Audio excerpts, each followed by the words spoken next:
25. Санирането мечти и реалности. Въпросът за санирането на сградите с цел подобряване на енергийната им ефективност е важен за държавата ни като цяло, защото поради ниска енергийна ефективност при сградите и висока енергоемкост в производството, ние сме най-енергоразточителната държава в Европейския съюз 3,5 пъти над средното равнище. Особено важен обаче е този проблем за София. Именно в столицата са съсредоточени най-големия брой многофамилни многоетажни сгради, при които най-бързо и най-ефективно може да се постигне резултат от санирането.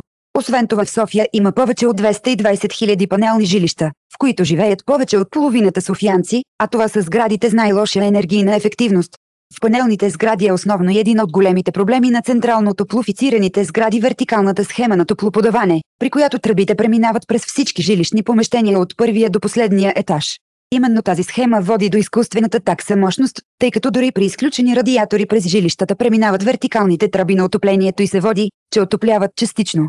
А освен това дали радиаторите не се включват след проверката, също не може да се установи, което е предпоставка за кражби на топлоенергия от некоректни собственици.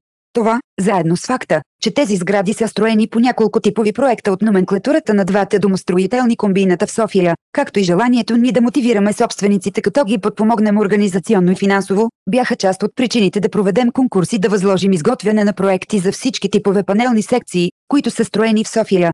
В тези проекти, освен архитектурната част, съдържаща предвиждане на топлоизолация, смяната на догремата, оформянето на фасадите, решаване на мястото и оформянето на външните тела на климатиците, се разработиха и проекти по част ОВК, част електро и част ВИК. Проектите бяха подготвени да се раздават безплатно на желаящите да санират жилищните си сгради, като допълнително имаше указания как следваше да се направи конструктивна експертиза за конкретната секция, която да се възложи от етажната собственост. Появи се обаче една тенденция санирането да се направи само като поставяне на топлоизолация на сградата и евентуално смяна на дограмата. Многократно съм предупреждавал, че това може да провали идеята и смисъла на санирането. На едно съвещание бях заявил, че ако някой си представя, че санирането е облепване на сградите с стиропор, значи той счита, че като дадеш на една възрастна жена, страдаща от остеопороза, да облече модерен чорапогашник с фешен шарки, да си мислиш, че си и решил здравословния проблем.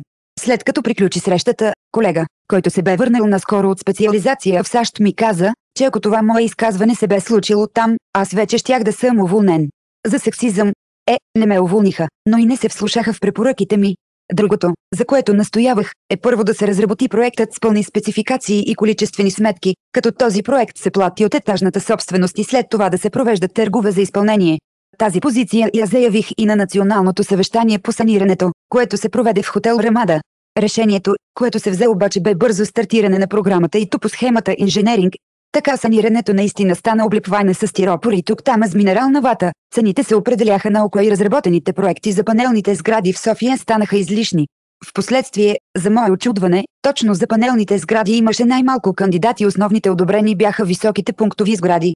Вещи в психологията на гражданите на София ми обясниха, че секционните панелни сгради, които обикновено са 4 и повече секции, при условието, което бе поставено в програмата, че може да се кандидатства само за цяла сграда, а не за отделна секция, хората от отделните входове не се познават и не могат да се разберат помежду си. А високите пунктови сгради имат много жилища, но влизат в един вход, ползват заедно асансьори, ако не се познават, то поне са се виждали и полесно могат да се организират. И така, направихме, каквото можехме. Мисля си, че вече е време да се започне същинското саниране.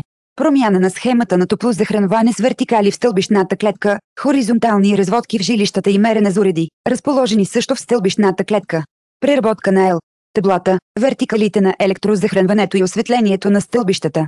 Топлоизолация на фасади и покрив с минерална вата. Подмяна на сенсорите за енергоефективни машини. Изолация на вертикалите на ВИК, инсталацията и водомери с дистанционно отчитане. Цялостно решение на фасадата и дограмата, в това число и на остъкляването на балконите и типизиране на разполагането на външните тела на климатиците.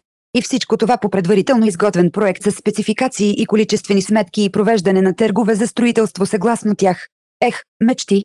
Възможни въпроси. 1. Как оценява на извършеното по санирането на сградите? 2. Трябва ли да остане инженерингът като основен начин за възлагане на санирането?